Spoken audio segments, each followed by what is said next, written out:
এক মাদ্রাসায় এরকম খাদেম ছিল, তো খাদেমের সাথে বাচ্চারা খুব দুষ্টামি করত, ডাকতো গরু। কি হ্যাঁ, পড়ার সময় গরু ডাকতো। তো ও ছিল একটু সাদা সিধা, সাদা সাদা সিধা বোঝেন,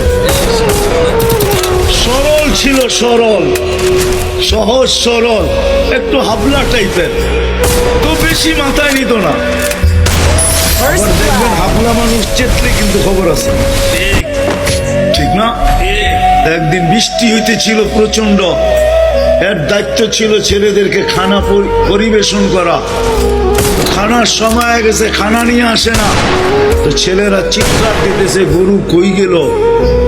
একটু পরে দেখতেছে খানা নিয়ে আসতেছে, তো সবাই চিৎকার দিয়ে বলতেছে ওই গরু এত দেরি করলি কেন? বাস সরল সহজ তো লেগে গেছে মাথায়। খানা নামায় দিয়া মোহতামিম সাহেবের কাছে যা বলতেছে চাকরি করব না। কেন?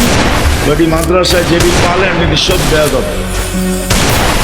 সবসময় গরু বলে শোয়া গেছি, আজকেও গরু বলতেছি, ভিজা ভিজা খানা নিয়ে আইলাম।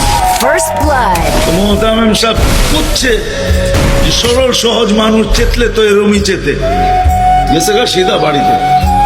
রাত্র ৩টার সময় আসতেছে, আয়সা মোহতামিম সাহেবের দরজায় খটখটাইতেছে, জিজ্ঞাসা করছে কে?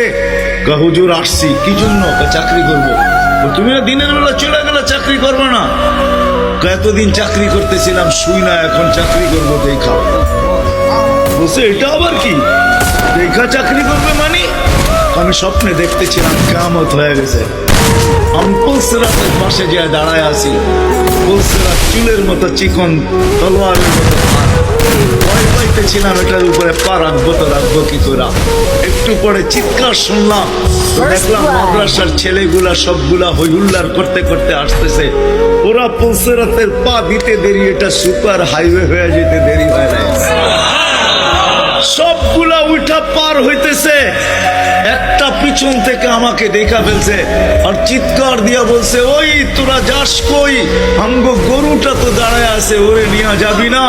বলে সবগুলা পিছে ফিরে আসছে আর আমাকে উঠায়, কেউ হাতে কেউ পায়ে ধরা, সব কাঁধে করে নিয়ে পার করে দিছে। ঘুমের টিকা জায়গা গেছি, এই জন্য চোখে দেখা আমি এখন চাকরি করব।